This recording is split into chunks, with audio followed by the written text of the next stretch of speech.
इस खबर के प्रायोजक हैं D real estate, Kailash Chand वर्कवाला, smile up dental clinic.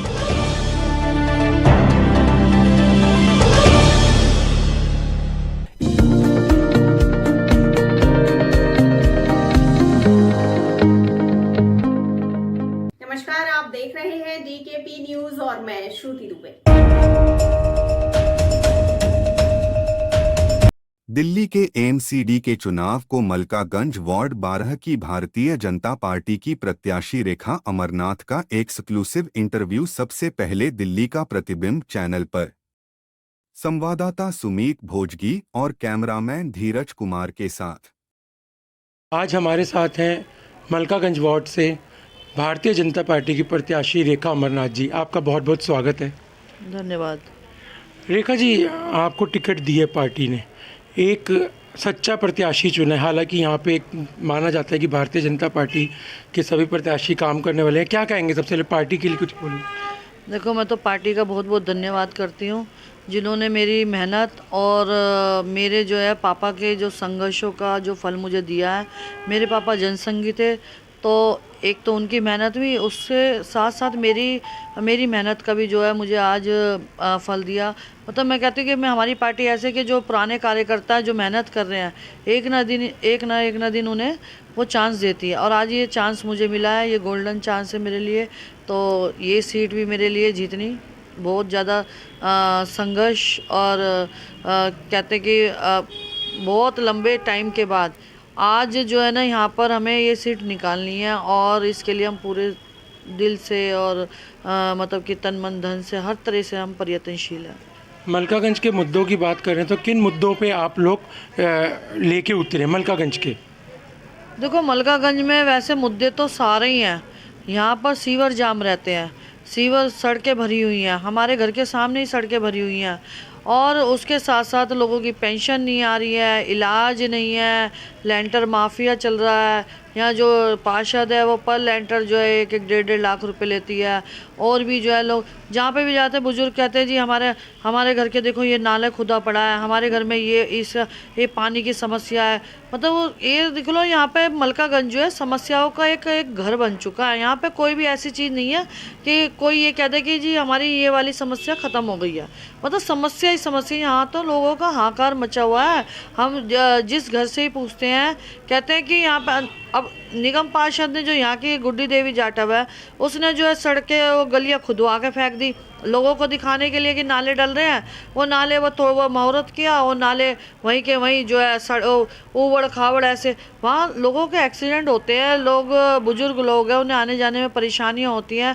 और भी बहुत सारी चीज़ें, किसी का एक्सीडेंट हो गया, पानी पूरे दिन भरा रहता है, बच्चों को और लोगों को आने जाने में परेशानियाँ होती है। सारी परेशानियाँ यहाँ कूड़े का ढेर लगा हुआ है। अब ये कहते हैं आम आदमी वाले कि जी हम कि भाई कूड़ा घर बना हुआ है। ये बताओ, कूड़ा घर जो है यहाँ पे जो हमारे पार्षद है जो गुड्डी देवी जाटव है, वो आम आदमी से पहले कांग्रेस में थी, अब 10 साल से जो पहले कांग्रेस में थी वहाँ कमा लिया 10 साल, अब जो आम आदमी में चली गई जब कांग्रेस। वो ये देखो ना, एक बच्चा अपने बाप को छोड़कर दूसरी पार्टी में वो चला गया। वो एक लालची जो करोड़ों का जो उसने पैसा लगाकर दूसरी पार्टी ज्वाइन कर ली। भाई गाड़ी दे रही है दूसरी पार्टी को, पैसा दे रही है, लोगों के पसीने की कमाई छीनकर वो सारा पैसा जो है दूसरी पार्टी में लगा दिया उसने। तो ये सारी समस्या और भी मैं बहुत अगर गिनाऊं तो लोगों के मतलब कहने का मतलब लोग कहते हैं कि नहीं, इसने 10 साल सिर्फ कमाया है, लोगों का खून चूसा है, उसमें जो लोगों को मिलना चाहिए था ये अपनी जेब से तो नहीं दे रहे, तो सरकार की तरफ से आ रहा है। लोगों की पेंशन वगैरह ये सब सरकार की तरफ से है, तो देते क्यों नहीं है सुविधाएं? ये सड़कें जो बजट पास कराते हैं, सड़कें बनवाते क्यों नहीं है? नाले क्यों नहीं डलवाते? ये कूड़े का ढेर बनाया हुआ है एमसीडी में इस टाइम। तो जो हमारे यहाँ तो पार्षद गुड्डी देवी जाटव जो आम आदमी पार्टी की है, तो उसका फर्ज नहीं बनता कि वो के कर्मचारियों को बुलाकर जो है सफाई कराए। उसने तो कूड़े का जो ढेर लगा है वो लगा हुआ है, बस वो अपने पैसे कमाने में लगी हुई है। लेंटर माफिया बनी हुई है, किसी को धमकी देती है, वो पैसा उगा लेते हैं। मतलब एक तरह से यहाँ पे उगाई का साधन बन गया पार्षद।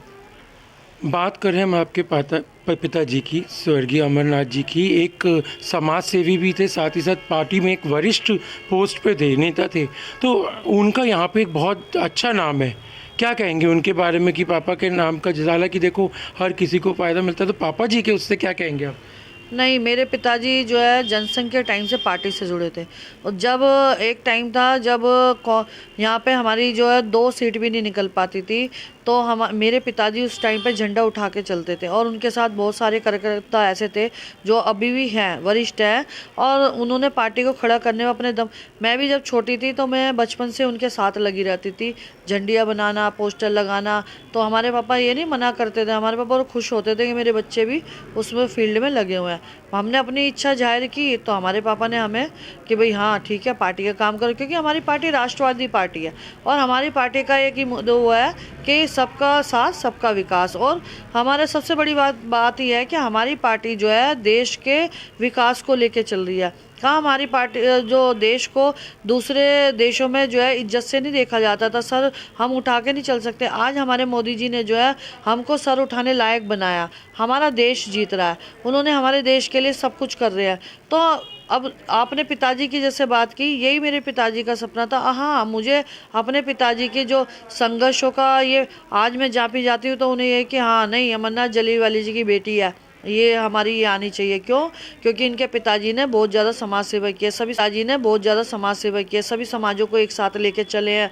वो जो है यहाँ पे पार्टी का झंडा उठा के चले हैं। मतलब एक ये भी होता है ना कि सबका विकास करना। अगर हम यहाँ पे एमसीडी में भाजपा की सरकार नहीं थी, फिर भी लोगों की समस्या हल करते रहते थे। ये नहीं सामाजिक तौर पर, वैसे भी किसी का भी कोई भी काम होता था तो वो हम पूरे करते थे। और मैं भी ज़िले में, जब मैं मतलब ज़िले में मैं अभी मंत्री हूँ, मैंने भी यहाँ पे अब एमसीडी में गुड्डी देवी जाटव है, मगर मैंने, और विधायक कौन है, वो दिलीप पांडे है, फिर भी मैंने अपने एमपी से जो इतने लोगों के काम कराए हैं, मुझे वहाँ तक जाना पड़ा मगर मैं काम करा के लेकर आई। यहाँ तक कि मैंने ऐसे लोगों को भी काम कराया है। आयुष्मान योजना जो लोगों का ये था कि इलाज 5 लाख तक का मुफ्त था, यहाँ पे लागू नहीं है दिल्ली में, मगर कुछ लोग हमारे एरिया में ऐसे थे जिनको हार्ट पेशेंट थे, उन्हें बीमारी थी और उन्हें ज़रूरत था इलाज का। मैंने जो है उनका इलाज जैसे फोर्टिस जैसे जो हॉस्पिटल्स है उनमें कराया, अपने सांसद से करा के उनको बजट पास उनका कराया। 5-5 लाख का उनका स्टंट जो डलते हैं, वो जो हार्ट पेशेंट थे तो भी इलाज कराया। लोग खुश हैं कि भाई जब मैं 5 लाख का, देखो अगर हमें इस तरीके से परेशानी नहीं होती अगर यहाँ पे आयुष्मान योजना होता, मगर लोगों को वो ये तो देखते ही नहीं। उन्होंने मोहल्ला क्लिनिक बना दिए। मोहल्ला क्लिनिक आज जाकर देखो कि वहाँ कुत्ते बिल्ली ये सोते हैं वहाँ पर, और उन्होंने बजट पास करा के जो वहाँ पे एसी लगा के मोहल्ला क्लिनिक स्टार्ट तो करा, मगर उसका कोई काम नहीं है, कोई डिस्पेंसरी में कोई दवाई वगैरह कुछ नहीं है वहाँ पर। पार्टी के संगठन जो मलकागंज का संगठन है, उसके लिए क्या कहेंगे कि किस तरीके से आपका साथ दे रहा है और सपोर्ट कर रहा है? नहीं, पार्टी का संगठन तो मेरा बिल्कुल साथ दे रहा है, लोग खुश हैं। उन्हें कि ज़मीनी कार्यकर्ता को पार्टी ने चांस दिया है, और जो पुराने कार्यकर्ता थे और नए कार्यकर्ता सभी में तालमेल बैठ कर, मतलब मिलाकर सब जो है साथ चल रहे हैं, और सब एक उत्साह से लगे हुए हैं। उन्हें भी यह है कि इतने संघर्षों के बाद हमें जो है ज़मीनी कार्यकर्ता को यहाँ पे टिकट दिया गया है, और हम इस सीट निकालेंगे, और हर हाल में हमें निकालेंगे क्या, निकल गई समझ लो। तो पार्टी में चाहे मेरे ज़िले से हो या मेरे मंडल से हो, पुराने अधिकारी हैं, जो नेता हैं या नए हैं, सब मंडल के पदाधिकारी सारे खुश हैं और सारे जी जान से लगे हुए हैं। और उनका मैं तहे दिल से धन्यवाद भी करना चाहती हूँ कि वो मेरे साथ इस तरह से जुड़े हुए हैं। मुझे बिल्कुल भी मौका नहीं दे रहे ये कहने का कि भाई वो काम नहीं कर रहे, ये सब काम कर रहे हैं, और बहुत अच्छा भी लग रहा है, बहुत खुशी भी हो रही है।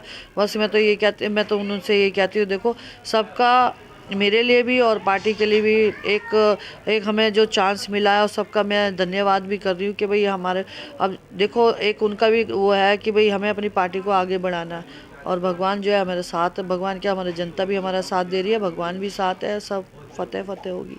तो ये थे हमारे साथ आज मलकागंज वार्ड से भारतीय जनता पार्टी की प्रत्याशी रेखा अमरनाथ जी। अभी तक के लिए इतना ही। आगे खबरों के लिए बने रहिए DKP न्यूज के साथ, और मुझे दीजिए इजाजत। नमस्कार।